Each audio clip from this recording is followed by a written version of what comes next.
Vidyasagar Reddy, special officer Kasturba Gandhi బాలికా విద్యాలయం బోధన్.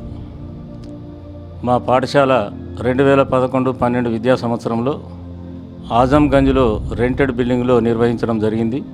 అప్పుడు 66 మంది విద్యార్థులచే 6, 7, 8 తరగతులు నిర్వహించడం అనేటువంటి జరిగింది.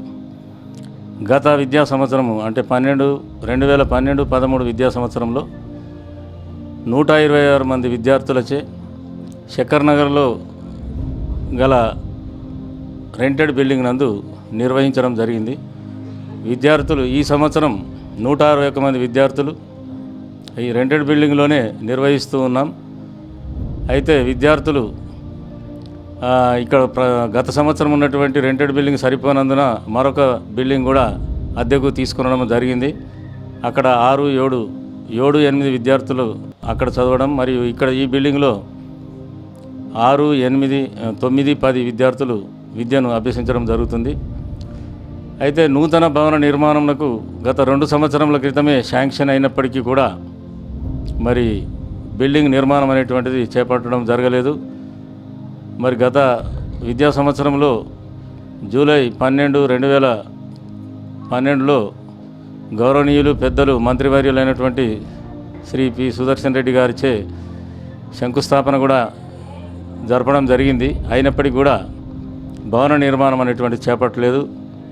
మరి విద్యార్థులకు ఇక్కడ అనేకమైనటువంటి సమస్యలు, ముఖ్యంగా బాత్రూములు సరిపోకపోవడం, గదులు ఇరుకుగా ఉండి తరగతి గదులకు విశాలంగా లేక విద్య బోధన చేయడానికి కూడా ఇబ్బందికరంగానే ఉంది. అయినప్పటికీ కూడా సాధ్యమైనంత వరకు విద్యార్థులకు విద్యా బోధన సక్రమంగా నిర్వహించాలనేటువంటి తపనతో ఉన్న దాంట్లోనే సౌకర్యాలను కల్పించుకొని విద్యను బోధించడం అనేటువంటి జరుగుతుంది. ఇక్కడ విద్యార్థులకు మంచి భోజన వసతి, ప్రతిదినం గుడ్డు, పండు, పాలు, పౌష్టికాహారం అందిస్తున్నాం. అయినప్పటికీ కూడా ఇక్కడ ఉన్నటువంటి సమస్య, ప్రధానమైనటువంటి సమస్య, విద్యార్థులకు సరిపోయినటువంటి స్థలము లేకపోవడం, ఇరుకుగా ఉండడం, అక్కడే తినడము, అక్కడే పడుకొనడము, అక్కడే తరగతి గదులను నిర్వర్తించడం, ఇది చాలా ఇబ్బందికరంగా ఉన్నటువంటి విషయం. కాబట్టి మరి అధికారులు కానీ ప్రజాప్రతినిధులు కానీ విద్యార్థుల యొక్క సమస్యలను గుర్తించి త్వరగా భవన నిర్మాణం చేపట్టి విద్యార్థులకు సౌకర్యం కల్పించాలని చెప్పి నేను వారికి ప్రత్యేకంగా కోరుతున్నాను.